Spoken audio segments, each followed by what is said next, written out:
Zoom Ciné, une production de Cinézoom.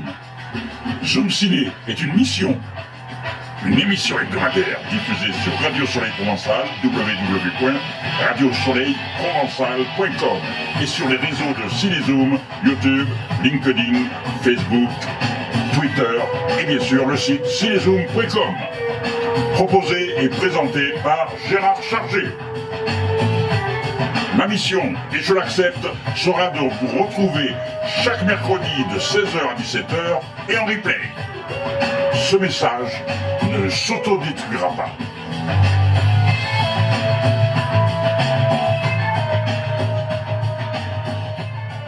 Bonjour mesdames, bonjour mesdemoiselles, bonjour messieurs. Eh bien nous nous retrouvons pour la 4e émission, les Zoom Ciné de Cinézoom, 4e.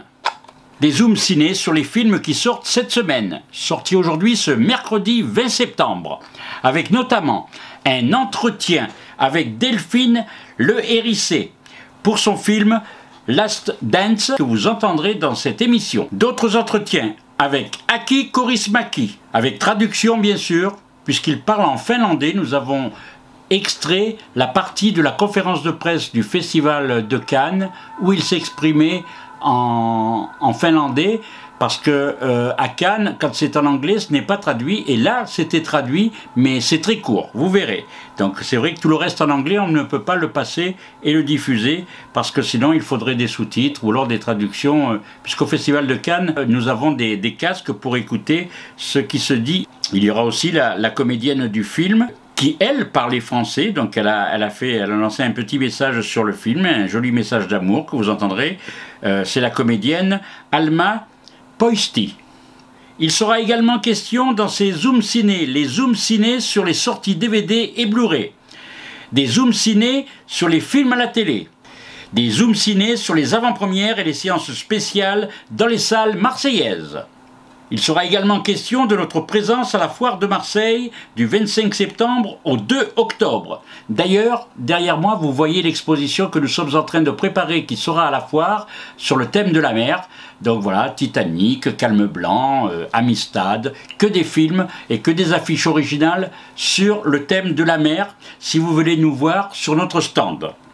Et il y aura également des ateliers sur les métiers du cinéma. Il y aura donc les infos, justement, de Cinézoom et de Cinéma Format. Commençons en musique, mais tout de suite après, nous continuerons avec l'entretien que nous avons eu samedi avec une des réalisatrices du film sorti le 13 septembre, L'Océan vu du cœur, Yolande Cadrin-Rossignol, que nous avons donc rencontré au cinéma Le Gyptis. Commençons tout de suite en musique avec le rock endiablé de Pulp Fiction que se livrent John Travolta et Uma Thurman dans le film. Le film de Quentin Tarantino, eh bien c'était en 1994 déjà. Eh oui, allons-y.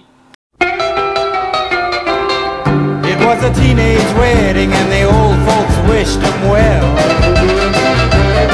You could see that Pierre did truly love the mademoiselle. And now the young monsieur and madame have rung the chapel bell. C'est la vie, say the old folks, it goes to show you never can tell. They furnished off an apartment with a 2-room robot sale. The coolerator was crammed with TV dinners and ginger ale. But when Pierre found work, the little money coming worked out well. C'est la vie, say the old folks, it goes to show you never can tell. They had a hi-fi phone, oh boy, did they let it blast. 700 little records, all rock, rhythm, and jazz. But when the sun went down, the rapid tempo of the music fell. C'est la vie, say the old folks, it goes to show you never can tell. They bought a souped up jitney, was a cherry red 53, and drove it down to Orleans to celebrate their anniversary. It was there where Pierre was wedded to the lovely mademoiselle. C'est la vie, say the old folks, it goes to show you never can tell.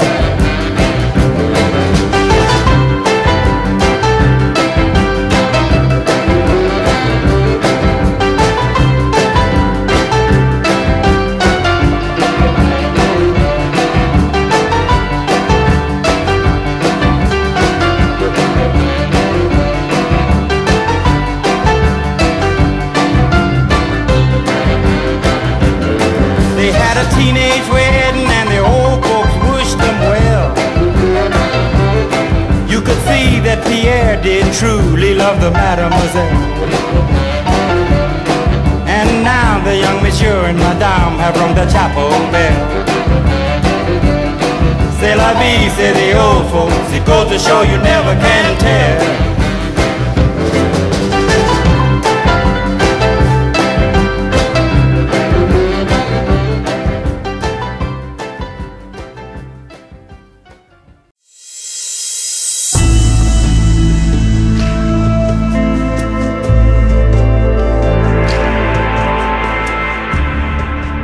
L'océan vu du cœur, c'est le film qui est sorti. Un cri d'alarme sur la menace qui pèse sur la biodiversité des océans.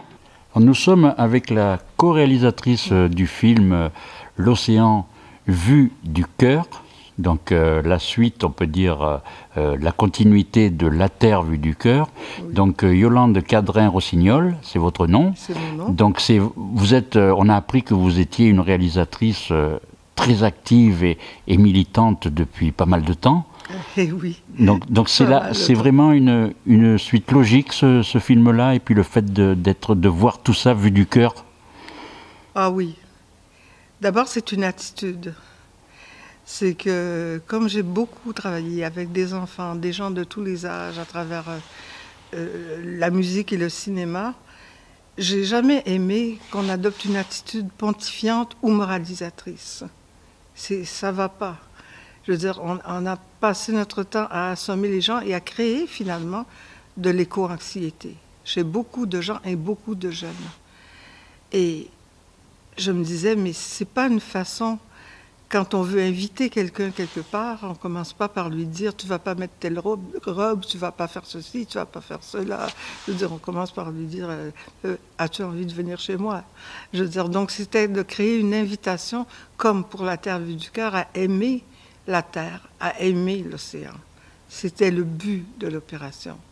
Et donc, avec des images les plus belles possibles, et avec un sentiment qu'on voyait, non pas une petite partie de l'océan, ce qui est la plupart du temps le cas dans les films de ce genre-là, mais de dire il y a tellement d'aspects de l'océan qu'on ignore. Il y a des gens qui m'ont dit lors de projection, mais le plancton, je ne savais pas que ça produisait de l'oxygène. Eh bien non. Eh bien non, la majorité des gens ne savent pas ça. Et puis il y a même des mots qu'on ne connaît pas même finalement dans le langage courant de certaines expressions qui sont utilisées dans le film. Et c'est bien parce que ça nous apprend tout ça. Mais oui, mais c'est ça, c'est un monde. Hein. L'océan, et les gens qui s'occupent de l'océan sont un monde. Et ils ont mis du temps, eux aussi, à se faire entendre, savez-vous. Et il a fallu que des gens comme Gilles Boeuf, par exemple, qui est dans le film, se battent lors de la COP 15 à Paris pour faire entendre la voix des chercheurs de l'océan qui étaient très inquiets de ce qui se passait. Mais ils n'étaient pas entendus du GIEC, imaginez. Ils n'étaient pas entendus du GIEC pendant toutes ces années. Et là, c'est le contraire. Depuis ce temps-là, on a déclaré qu'il y aurait une décennie de l'océan. Donc, ils ont réussi. Mais nous, on a décidé de faire ce film avant que ce soit décidé. Donc, je suis bien fière de nous. Alors justement, pour venir à cette thématique, sur un film aussi ample au niveau des images, au niveau de tout, donc là, sur le précédent, vous n'étiez que toute seule comme réalisatrice, là vous avez une co-réalisatrice avec vous, et comment on se partage le travail, parce que c'est faramineux, vous avez des caméramans dans le monde entier, comment ça se passe, ou est-ce que vous êtes allés partout, comment? Il y a eu 2 tournages loin, l'un en Polynésie et l'autre en Colombie, avec Sandra Bessudo.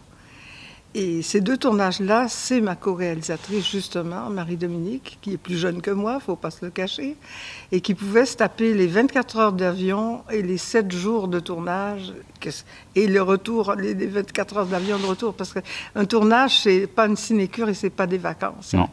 Et alors, moi, je ne me sentais pas cette énergie-là, puis je savais qu'elle était parfaitement capable de le faire parce qu'on a travaillé ensemble sur toute la conception du film, hein, je veux dire, depuis le tout début. Donc, alors, j'étais heureuse qu'elle puisse le faire et ça a permis de faire des séquences qui, pour moi, sont hyper précieuses.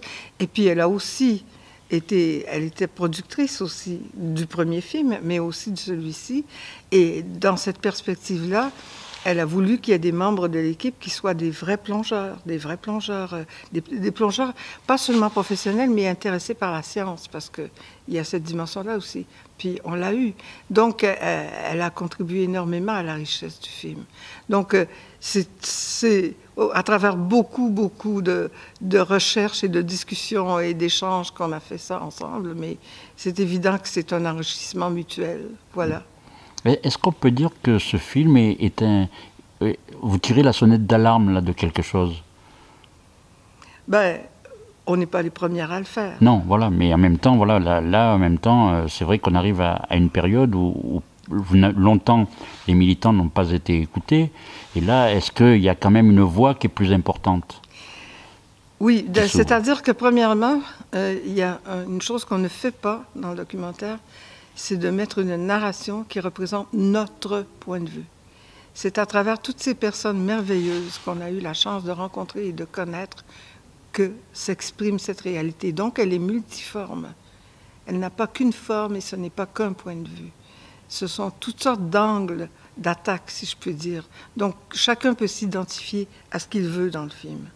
Je veux dire, ceux qui ne s'intéressent pas aux poissons peuvent s'intéresser, par exemple, aux coraux ou à d'autres choses. Mais on peut s'intéresser à toutes sortes de phénomènes. On peut s'intéresser davantage aux mammifères marins, ou encore on peut s'intéresser davantage au changement climatique, ou encore aux fonds des glaces de l'Arctique. Oui, voilà, parce que voilà. Tout se déverse dans les océans. Ben oui, voilà. Et c'est cette globalité qui était le but du film. Et je pense que là, je commence à sentir à travers les projections que ça marche. C'est-à-dire que les gens se sentent vraiment, ah oui, l'océan, c'est tout ça. Et on n'est pas descendu dans les 11 000 mètres qu'il faudrait avoir descendu, parce que, comme James Cameron l'a fait, là, on n'a pas fait ça. Mais je veux dire, on a quand même utilisé les images les plus profondes qui soient pour montrer qu'il y a de la vie jusqu'au fond de l'océan, qu'on vient à peine, en fait, de vraiment reconnaître, qu'on est en train de découvrir. Vous voyez? On écoute, et puis on va peut-être agir. Ben, justement, mais c'est parce que ce sont tous les intervenants du film qui font ça. C'est pas nous. Évidemment, on les a choisis parce qu'on était proches de leur pensée, de leur attitude, de leurs travaux, bien sûr. Mais je veux dire, c'est chacun dans son domaine le fait. Il fait une action extrêmement positive pour l'océan. Il ne fait que ça. C'est leur vocation dans la vie, à ces gens-là. Donc, il faut les écouter des fois. Et pas seulement comme des pontifes qui vont nous dire la vérité sur quelque chose, non. Comme des êtres humains qui parlent du fond de leur cœur, justement. C'est ça le but.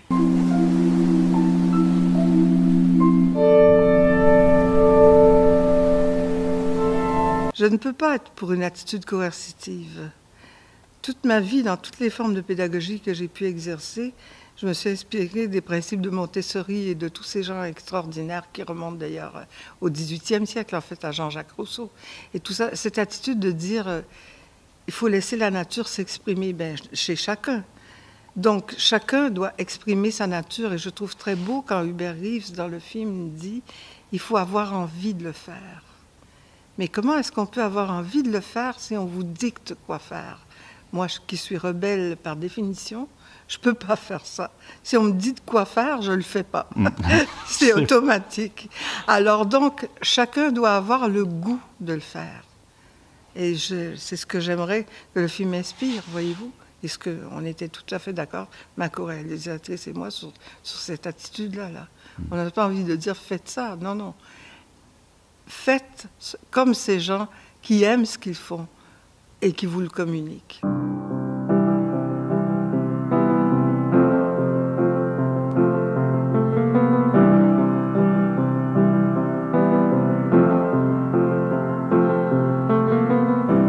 Imagine there's no heaven. It's easy if you try. No hell below us.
brotherhood of man.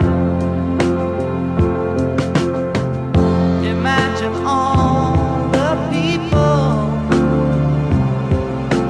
sharing all the world.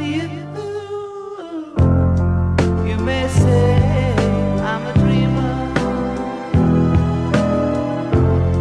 but I'm not the only one.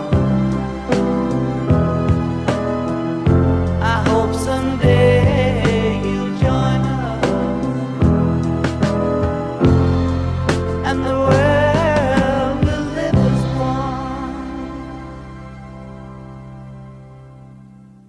one. Nous sommes avec la co-réalisatrice du film L'Océan vu du cœur, donc Yolande Cadrin-Rossignol. C'est un film citoyen, moi je pense, plus que militant peut-être. Oui, j'aime beaucoup cette définition, c'est vrai. C'est vrai, c'est le fondement même du film. C'est de dire à chacun la liberté de faire ce qui lui revient et ce qu'il a le goût de faire.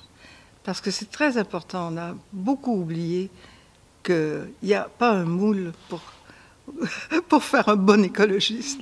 Ça n'existe pas, ça. Il existe bien des manières d'être un bon écologiste ou d'essayer de réparer les torts qui sont faits à la nature ou de préserver les ressources. Ouais. Et par rapport aux politiques, il y a toujours eu des promesses qui ont été tenues dans le monde entier, peu importe les gouvernements, mais même en France, on se rend compte que le cahier des charges n'est pas tenu. Oui. Comment vous expliquez ça et comment justement lutter contre ça? Parce que ça, c'est vraiment le plus difficile, parce que c'est eux qui ont les clés en main. Comment lutter contre ça? Je veux dire, à notre manière, à chacun, encore là. Je veux dire, dans le sens que ça me fait de la peine et ça me scandalise parfois, la façon dont les gouvernements ne tiennent pas leurs promesses ou leurs engagements. C'est terrible à voir. Puis en même temps, j'essaie de comprendre dans quoi ils naviguent, parce que les gouvernements naviguent entre des puissances incroyables qui nous sont, à toute fin pratique, inconnues à chacun d'entre nous, je veux dire. Donc j'essaie de comprendre dans quoi ils naviguent, et j'essaie aussi de voir la faille qui permettrait de leur faire avancer, de les faire changer d'idée ou avancer davantage. Je pense qu'on a tous... la pression populaire, personne ne peut résister à ça. On atteint des points de bascule. Tout le monde. Cet été, je crois que dans le monde entier, nous avons atteint un point de bascule au niveau du réchauffement climatique. C'est un point de bascule, ça. Tout le monde l'a vécu. C'est l'année la plus chaude qu'il y a jamais eu. Bon, alors, si ce n'est pas un point de bascule, quel sera le point de bascule? Lequel voulons-nous? Donc, il faut simplement... C'est certain qu'il y a encore des gens qui vont résister à ça, qui vont dire « mais non, j'aime mieux mon confort, mes habitudes, etc. » Toute l'idée que les habitudes ne vont pas changer, elle est très dangereuse parce qu'on les change, nos habitudes. On a vu pendant le Covid, on a quand même changé pas mal d'habitudes. Alors, je pense que là, il est temps de changer d'autres habitudes. Ce que nous allons dire aux spectateurs, allez voir ce film et puis conseillez-le à vos amis et aux enfants. Voilà une chose que chacun peut faire. Et voilà. Oui, mais tous les gens que vous voyez dans le film ont de l'influence à travers la planète. Et oui. Et Hubert Reeves, vous avez fait 4 films avec lui. Donc voilà, on peut dire que c'est quelqu'un qui vous a guidé aussi. M'a inspiré. Inspiré. Mais oui, parce que sa détermination, parce que finalement, c'est à sa retraite qu'il a commencé à défendre cette cause de l'environnement, parce que quand il était professeur enseignant en astrophysique et tout, il a fait ça très très longtemps. Je veux dire, c'était une tâche énorme qu'il avait comme chercheur et tout ça. Mais à sa retraite, il a décidé, à cause de ses petits-enfants, de faire ce travail, parce qu'il s'est dit, je ne peux pas leur laisser la planète telle qu'elle est là, tout simplement. Et voyez-vous, voilà. Eh bien, moi, ça me séduisait complètement, mais je veux dire, je l'ai suivi aussi dans sa démarche scientifique et tout, dans les films. Je ne l'ai pas juste traité comme un écologiste militant. Je l'ai d'abord traité comme globalement, puis comme un scientifique très engagé, etc. Alors voilà.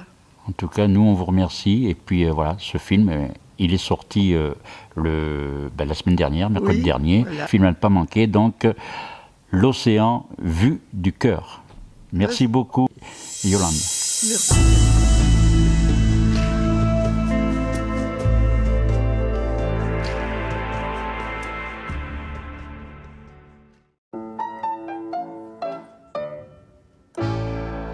Verta marjat pihlajain, kuin verta niillä ois. On kurkiaurat lentäneet jo yli pääni pois. Mukaansa ei mua ottaneet ne maihin kaukaisiin. Tapasin sen pienemmän myöhemmin. Mentiin melkein naimisiin. Miksi te menneet? Nätti likka, hiljainen tosin. Hukkasin puhelinnumeron. Se kieltämättä vähän haittaa. Saat kelvata, vaikka näytätkin heiveröseltä. En tiedä edes nimeäsi. Kerron ensi kerralla. Mais la vie sépare ceux qui s'aiment tout doucement sans faire de bruit. Et la mer efface sur le sable les pas des amants désunis.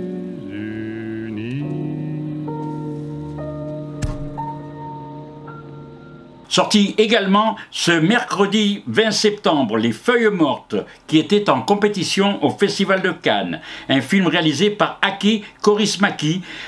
Nous avons rencontré le réalisateur et son équipe à la conférence de presse du Festival de Cannes. Et par contre, l'entretien, comme je disais à la présentation de l'émission, est très court parce que nous n'avons pris que la partie qui est traduite en français lors de cette conférence de presse. Est-ce que vous parlez de la guerre, justement, cette attaque complètement injustifiée de la Russie contre l'Ukraine? Absolument, comme lui. Ehdottomasti, koska niin kuin tekin puhutte tässä elokuvassa. Väistämättä. Inévitablement, on parle de ça. Sitä ei voi jättää ongelmasta ja elokuvaa tavallaan liikkuu.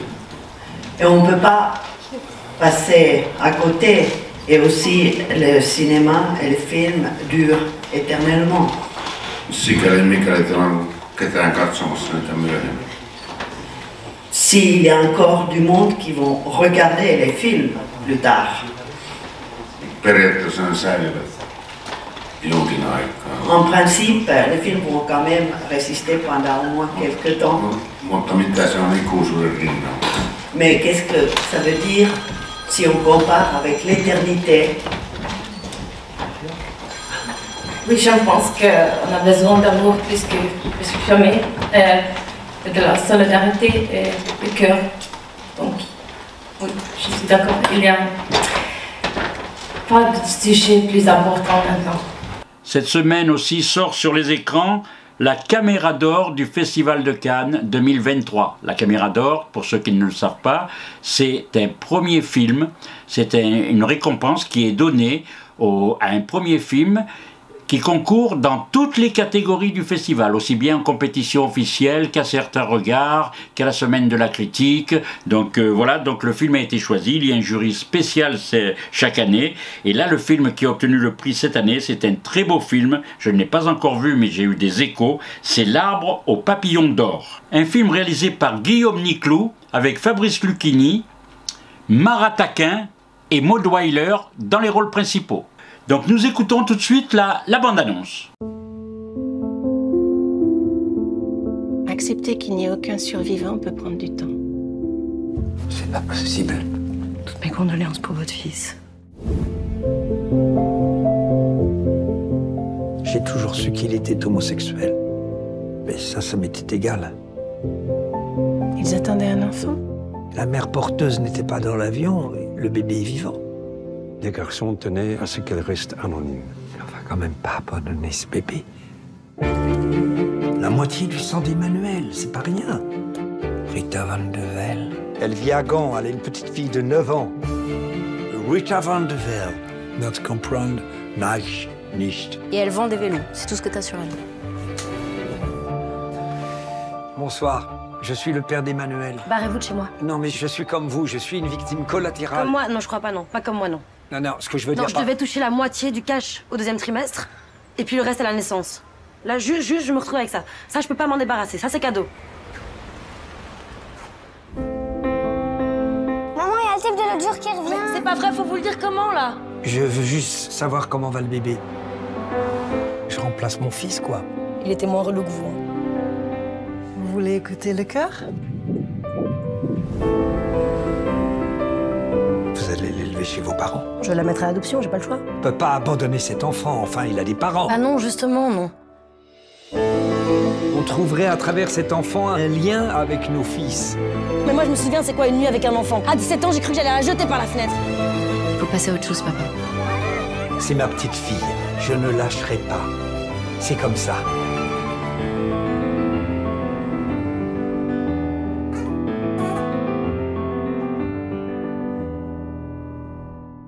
Toujours en bande-annonce, les sorties de la semaine. Comme une louve, un film réalisé par Caroline Glorion. Un film avec Mathilde Lamus, Edan Ullman Benyou Yous et Sandrine Bonner. C'est plus facile à dire.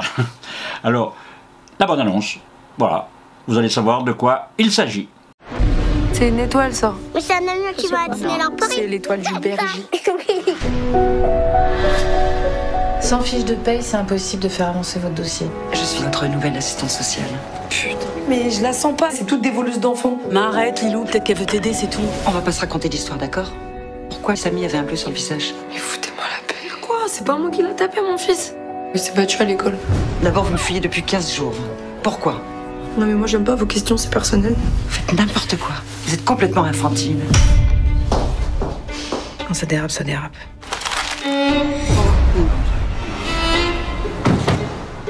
Oh, vous vous rendez compte du ridicule de la situation? Des gamins qui se bagarrent dans une cour d'école et on les enlève à leur mère. Vous comprenez qu'on a du mal à vous faire confiance. Vous savez qu'il y a des gens qui veulent vous aider? On va jamais me les rendre, mes gosses. T'as le droit de craquer. Mais demain, on y retourne, ma poule. Hein? Allez, secoue-toi, là. Je vais aller prendre une douche parce que là, vous ressemblez à un Pékinois. C'est l'heure. On retrouvera maman dans 15 jours. Monsieur le juge, avouez que son seul crime est celui d'être seule et pauvre. Mais elle s'en sort pas si mal, merde. J'ai besoin de vous pour que vous m'aidiez à récupérer mes gosses. Faut leur prouver que t'es dans les clous. Ne recommence pas tes conneries. J'ai grave la trouille. Un peu de courage.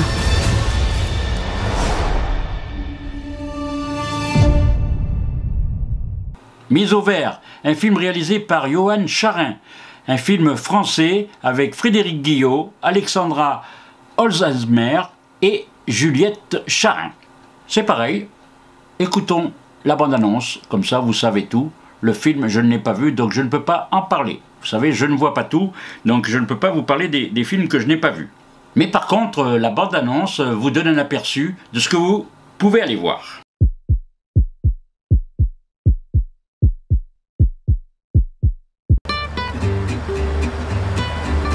Les enfants, je vous avais dit qu'il y aurait une petite surprise par rapport au programme de l'année dernière, mais en fait j'ai menti. Il s'agit d'une énorme surprise. On est perdu? Non. C'est juste que ça fait 20 ans que je suis pas venu là et ça a poussé, hein. Je suis Régis Blondin et il se trouve que cette maison, bien, c'est la mienne. Ah ouais? Ah bah j'étais pas au courant. Putain. Bon, tonton, il faut qu'on parle là. Un peu, mon neveu, mais... Fais soif. Viens. Pas facile, on dirait le retour au pays, hein. Entre ce qu'ils ont fait à ta bagnole et les traînes savates dans ta maison, faut dire que t'es pas gâté. C'est ça tes vacances tranquilles? On pue, on crève la dalle, on n'a plus de voiture ni de PQ, et là on se dirige lentement mais sûrement vers chez ton oncle. Vous voulez peut-être appeler une ambulance? Vous captez ici? On est là pour vous aider. Waouh, c'est magnifique. Tout ouvert, ça s'apprend, hein. Ça prend du temps. Et même, ça demande de l'humilité. Et nous, on veut bien vous coacher pour vos débuts. J'ai l'impression que ça fait un grand bien à notre famille ces vacances. Ouais, bon, je suis plus très sûr en fait, là.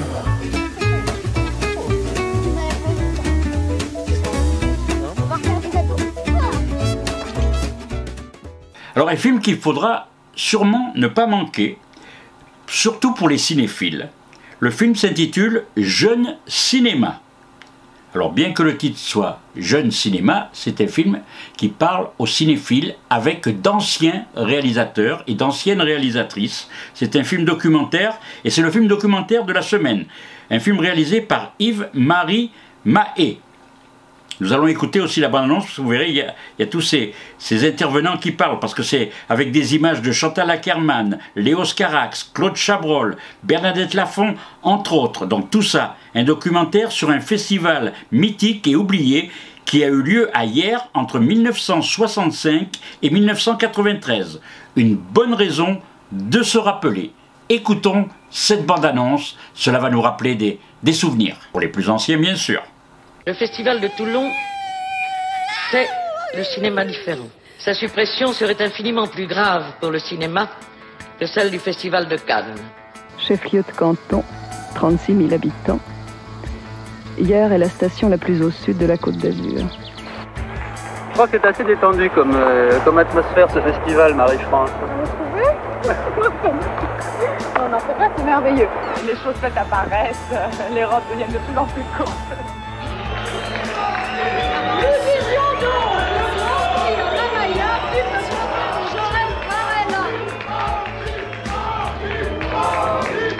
C'est pas à Cannes qu'il y a un type qui se lèverait et qui dirait dites-moi monsieur, votre film c'est une merde, est-ce que votre producteur a encore assez d'argent pour en faire d'autres?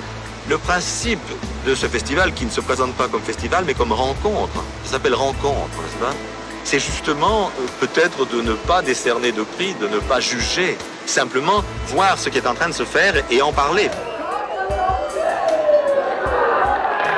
Moi, je propose simplement de brûler toutes les pellicules et de brûler toutes les cinémathèques. Ou on respecte le réalisateur et son œuvre, ou on respecte les voisins et son autre, et puis c'est tout. Tu n'as pas compris ce que je voulais dire, Mazel. Tu n'as pas compris ce que je voulais dire. C'est un niveau très simple. N'intime pas de bande-son. Pourquoi? Pour qu'on puisse prendre la parole. Léos Carax, je suis obligé de vous considérer comme un jeune cinéaste, mais qu'est-ce que ça veut dire pour vous, jeune cinéaste?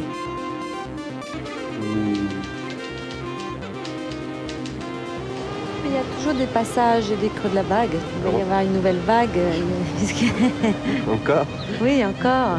On est dans le creux, là, peut-être. Peut-être. Je sais pas, moi, je ne veux pas donner des... Peut-être qu'il y a d'autres gens beaucoup plus intelligents que moi qui pensent le contraire, qu'on est au sommet de la vague. Je sais pas.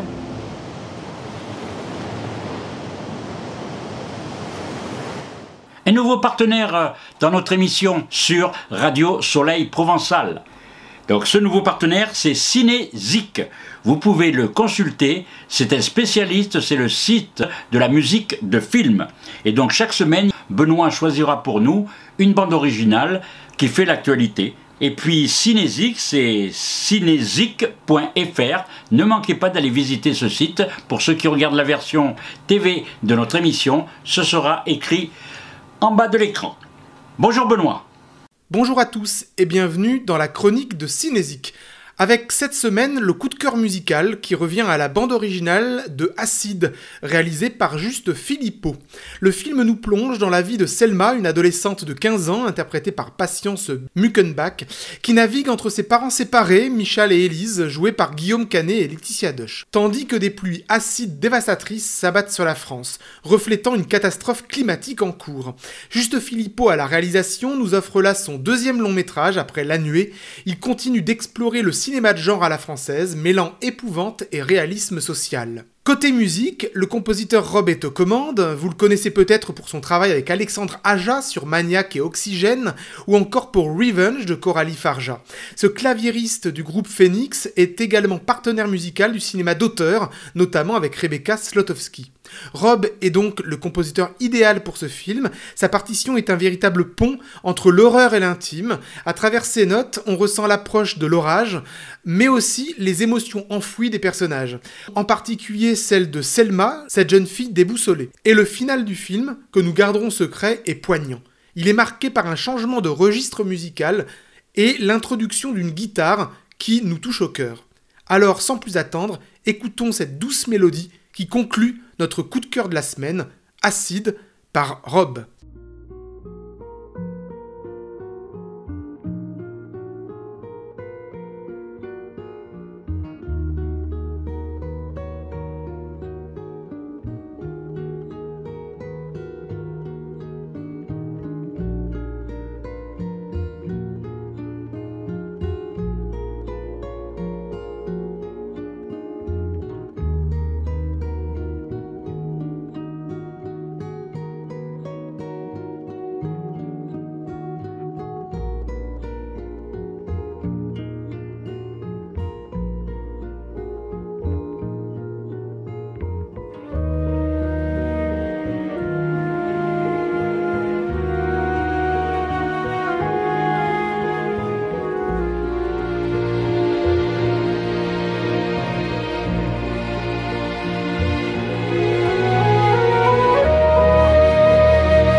Last Dance, la dernière danse, avec notre rencontre de la réalisatrice Delphine Lahérissé aux rencontres ciné du Sud en Avignon qui s'est déroulée en mars dernier. Ma chère Lise, je pense à toi tout le temps.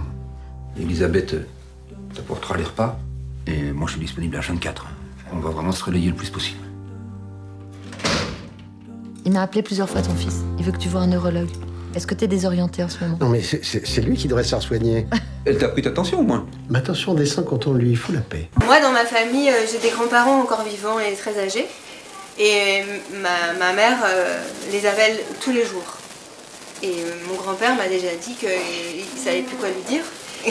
Et donc voilà, c'est plus ou moins exagéré mais inspiré de ça. Je pense que comment chacun exprime l'angoisse de la perte des siens ou de la maladie ou de je sais pas quoi, on croit que parce qu'on est là ou parce qu'on protège ou parce qu'on prend soin ou parce que... Bah, c'est mieux dans ce sens-là, hein, c'est mieux de prendre soin que d'abandonner, mais en même temps il y a aussi une espèce de harcèlement parfois à trop vouloir être là. Et ça m'a été inspiré de cette partie de ma famille, mais aussi pendant le confinement, puisque les scénarios je l'ai écrit quand on s'est tous retrouvés enfermés chez nous, et que le film précédent ne pouvait plus sortir en salle, et donc je me suis dit bon bah il faut bien que je fasse quelque chose. Et j'entendais beaucoup de personnes âgées qui disaient mais laissez-nous tranquilles, enfin, c'est-à-dire si on veut sortir, on peut sortir, si on veut attraper ce fichu Covid, on veut l'attraper. Enfin, voilà, il y avait tellement je trouve tout le monde disait oui, nous on se sacrifie pour vous, les personnes âgées, et elle disait mais allez vous faire foutre, enfin, je ne vous sacrifiez pas pour nous. Enfin, il y avait voilà, des voix un peu dissidentes, pas au tout début mais pas longtemps après le début non plus. Et je me suis dit ah mais oui, c'est quand même une métaphore d'une grande famille comme ça, qui prend des mauvaises décisions. On se disait tous on va faire ça et puis en fait c'était peut-être pas la bonne solution. Enfin peut-être qu'on a sauvé des vies, mais peut-être qu'on a aussi fait très fort peser des choses sur des gens qui avaient envie justement de vivre et pas d'être enfermés. Parce que les plus isolés, c'était eux. Ils sont dans une maison de retraite au-dessus de Nice.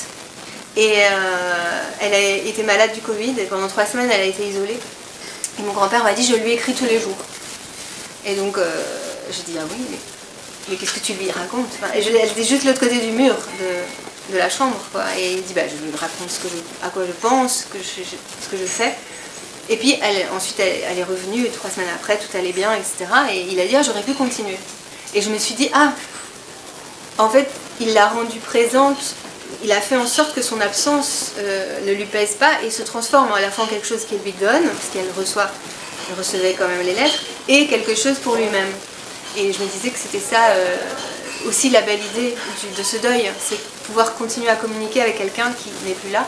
Et qu'en effet, si elle était partie, il aurait peut-être continué, ça l'aurait un peu, peut-être pas sauvé, mais ça l'aurait un peu atténué sa peine. Voilà. Je trouvais ça très beau et très romantique et je me disais que ça nous aidait aussi à sans doute accepter le fait que Germain va danser. Étant donné qu'il lui raconte à elle, il y a quelque chose où nous, spectateurs, on est touchés qu'il lui parle et elle existe en fait tout le long du film. Et du coup, on n'a aussi, nous, pas l'impression qu'on doit être si triste. Enfin, on est un peu triste, mais on peut se laisser aussi aller à rire. Enfin, ce monsieur qui danse, il sourit. Et pourtant, elle est morte tragiquement, enfin, je veux dire, violemment assassinée. Et en fait, il danse en souriant. Et c'est extrêmement fort. J'aurais dû commencer par le début. J'ai le rôle principal dans un spectacle de danse contemporaine. D'accord. Les répétitions, c'est tous les jours? C'est tous les jours, oui, de 11h à 18h et parfois le week-end. Ah, quand même, oui. Bonsoir, Germain. Ah, Sonia.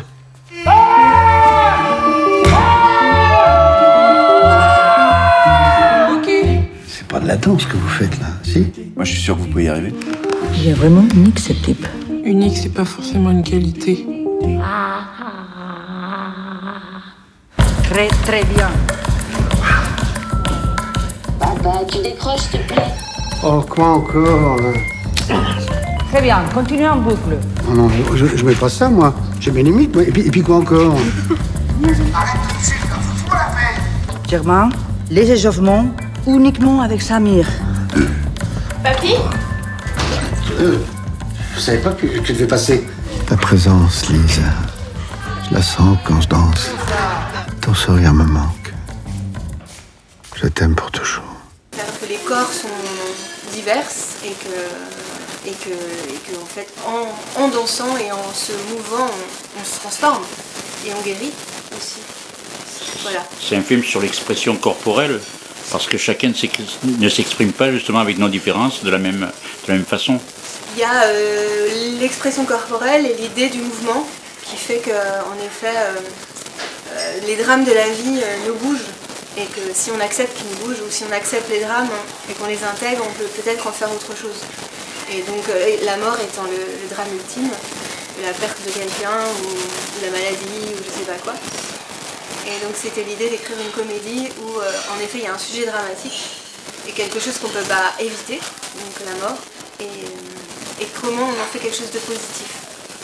C'est tenté que ce soit possible, mais voilà, c'était ça l'idée de départ. Il y a eu des cas similaires ou pas? Ou est-ce que vous êtes inspiré de choses qui étaient déjà arrivées à des personnes qui sont venues sur scène, ou vous l'avez créé complètement cette histoire? On a répété en amont avec François Berléand, Déborah Lecumwena, Kessimo Teclin et Astrid Wetnal. Et chacun une semaine complète, puis ils se sont chevauchés. Et la rencontre avec Berléand, elle était assez magique. J'avais pas pensé à lui en premier parce que je le trouve un peu, justement, dur. Il joue beaucoup des méchants, il n'est pas forcément sympathique. Et moi j'avais envie que les gens trouvent Germain sympathique pour avoir envie de le suivre et que même après la mort de sa femme, en effet, on est d'accord qu'il aille danser. Parce que c'est pas facile de faire accepter ça. Les gens peuvent se dire, mais quel égoïste. Bon, heureusement, il y a la promesse, il le fait. Voilà, ça n'a pas été tout de suite mon premier choix, mais après, ça s'est imposé de soi-même. Et puis, de toute façon, maintenant, j'arrive plus à imaginer notre personnage, et c'est lui, quoi. Enfin, vraiment, il est Germain. Enfin, de la littérature, de la fiction, qu'elle soit au théâtre, au cinéma, la danse, tout ça. Parce que je crois que si on n'a pas ça, le réel est compliqué et le réel est difficile. Et pour sortir du réel, mais pas pour s'enfuir, pour l'accepter, pour l'intégrer, pour l'affronter, on a besoin d'autre chose. Et là, c'est ce qui se passe. Enfin, l'idée, c'était vraiment de se dire... moi, je me dis, mes grands-parents, ils sont ensemble depuis presque 80 ans. Donc, c'est complètement fou. Quand l'un va mourir, l'autre va sans doute suivre pas longtemps après. Mais en effet, ça m'a fort questionné cette douleur. C'est pas perdre un être cher, c'est perdre la moitié de soi-même. C'est le meilleur des hommages, je trouve, moi, ce que vous faites faire à ces personnages. Des hommages à Un hommage aux personnes disparues qui sont là. C'est un très bel hommage, parce que c'est mieux que n'importe quel hommage, puisque vraiment, là, on sent qu'ils sont toujours là, quoi. C'est ce qu'on a comme sensation avec cette vidéo de cet homme qui, en plus, ce qui est beau, c'est qu'il danse avec quelqu'un. Il danse seul, mais dans une posture de comme si elle était là. Les zooms ciné sur les films qui sont sortis ou qui sortiront en DVD et en Blu-ray. Voici mon avis. Tout d'abord, Loup et Chien. Loup et Chien, un film portugais réalisé par Claudia Varejao, excusez-moi pour l'accent. C'est une histoire singulière qui nous interroge sur l'identité et les orientations que l'on souhaite prendre dans la vie, que ce soit professionnellement ou sexuellement. Ici, la communauté queer, dont je vous ai parlé la semaine dernière, communauté intégrée dans la communauté LGBT, est montrée avec un regard bienveillant dans l'environnement cloisonné du Nil, avec ses aléas et ses joies. L'avenir de chacune et chacun pointe et des décisions seront à prendre. Un scénario intelligent montrant une cause et des orientations à respecter. Tous les acteurs sont d'un grand naturalisme, les appartenances religieuses sont prégnantes et en contrepoint, nous permettent de porter un regard attentif à ces jeunes gens différents. Donc disponible en DVD et en Blu-ray. On continue avec La Cible. La Cible, le premier film réalisé par Peter Bogdanovich. Souvenez-vous, je vous en ai parlé la semaine dernière. Donc c'est un film américain qu'il avait réalisé en 1967 avec dans le rôle principal Boris Karloff. À ses côtés, Tim O'Reilly qui interprétait ce serial killer inspiré d'une histoire vraie. C'est une œuvre prophétique sur les massacres perpétrés sans motif sur des victimes prises au hasard. Les prémices de Bowling for Columbine de Gus Van Sant. Une histoire qui nous inquiète comme toujours aux États-Unis sur l'acquisition des armes à feu et des balles nécessaires qui sont achetées. Boris Karloff est d'une grande prestance et le film dans le film avec lui-même et les questions posées qui touchent les décisions d'un acteur vieillissant de se retirer du devant de la scène nous interpellent également. Deux réalités complètement opposées qui sont adroitement mêlées dans un montage remarquable et subtil. La Cible, je vous le conseille, sortie en DVD et Blu-ray. Los Angeles Plays Itself. Film américain réalisé en 2003 par Tom Anderson, un film unique et inclassable sur Los Angeles et le cinéma. Une analyse avec les commentaires et les points de vue choisis. Un vrai travail sociologique qui permet de mieux comprendre la ville et ses habitants. C'est astucieux et créatif et l'on découvre des images que l'on n'a pas coutume de voir. Car habituellement, c'est l'usine à rêve qui est décrite, Hollywood bien sûr. La dernière partie du film est vraiment prenante. Un seul petit défaut, pour ceux qui ne maîtrisent pas l'anglais, c'est que l'on ne peut pas lire à la fois les sous-titres et les titres des films avec leurs années qui sont en haut de l'écran. C'est tellement dense qu'il faudra certainement revoir le film à plusieurs reprises afin de tout voir et les 3 heures passent si vite. Beau is Afraid, qui est sorti le 1er septembre. C'est un film américain réalisé par Ari Aster, avec dans les rôles principaux Joaquin Phoenix, Parker Posey, parmi les rôles principaux. Le réalisateur Ari Aster a eu l'idée de ce film bien avant d'avoir réalisé Hérédité et Midsommar. Il a dû quitter l'endroit où il habitait en 24 heures. C'est ce qui a inspiré ce portrait d'un homme tourmenté par l'angoisse et qui a peur de tout. Le film nous emporte dans un drôle de voyage hallucinatoire, angoissant, où l'on arrive presque à flipper, en même temps que le personnage perturbé qui est à la limite de l'autisme. On retrouve au casting l'acteur Joaquin Phoenix, qu'on a vu dans Joker, dans Air, dans Les Frères Sister, dans Gladiator. Il porte le film sur ses épaules, et il nous fascine par son interprétation étonnante. En plus, il interprète ce personnage à travers les âges, donc jeune, moins jeune et vieux. De belles idées de mise en scène et de mélange de styles. Mais l'histoire et ce qui arrive nous perturbent et nous rebutent légèrement. Une certaine originalité se dégage de ce film, fait par l'un des réalisateurs considérés comme l'un des nouveaux maîtres de l'horreur. Donc je rappelle, le film est sorti le 1er septembre, Beau is Afraid en DVD et en Blu-ray. Témoin indésirable, il est sorti le 23 août en DVD et en Blu-ray. Un film britannique réalisé par Desmond Davis d'après Agatha Christie avec Donald Sutherland, avec aussi à ses côtés Faye Dunaway, Christopher Plummer, Sarah Miles et Ian McShane. C'est une adaptation donc d'Agatha Christie qui se laisse apprécier grâce à une intrigue différente de ses autres œuvres, qui fait découvrir que l'assassin n'est peut-être pas coupable. Le mécanisme de l'enquête pour trouver l'assassin est bien le style de la romancière par contre, qui déploie les mécanismes habituels. L'interprétation est de premier choix où chaque comédien et comédienne sont utilisés dans des rôles qui leur sied à merveille, pour donner le ton nécessaire. Le suspense bien mené et la mise en scène sobre. Témoin indésirable, d'après Agatha Christie, sorti en Blu-ray et en DVD le 23 août. J'ai retrouvé un film que j'avais vu à l'époque et que j'avais adoré.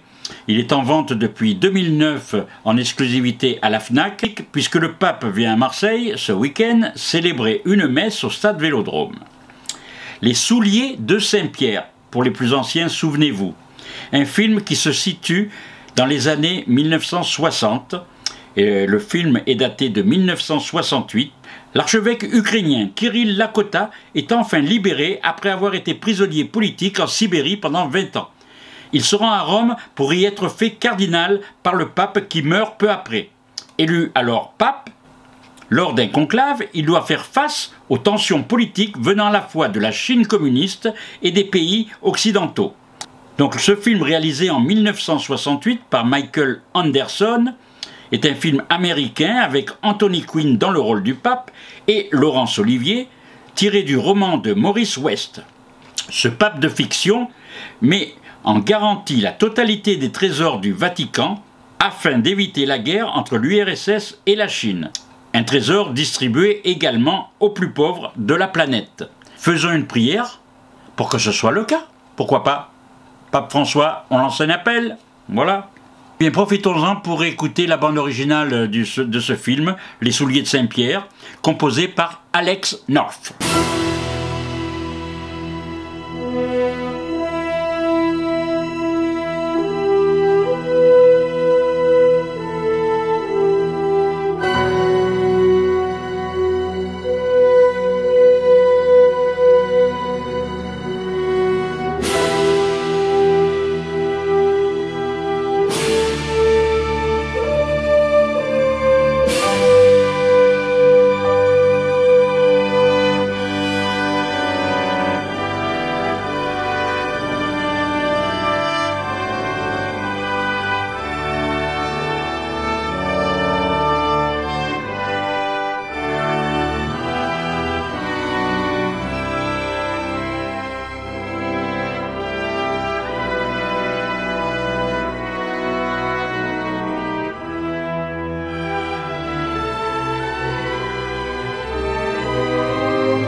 Passons maintenant tout de suite au zoom ciné sur les films télévisés, sur les chaînes sans pub. Voir ces films en version originale, de préférence pour les films étrangers bien sûr. Alors une fois n'est pas coutume, un zoom ciné sur un documentaire diffusé sur M6 le dimanche. Il y aura de la pub, je suis désolé, mais le sujet quand même mérite son attention.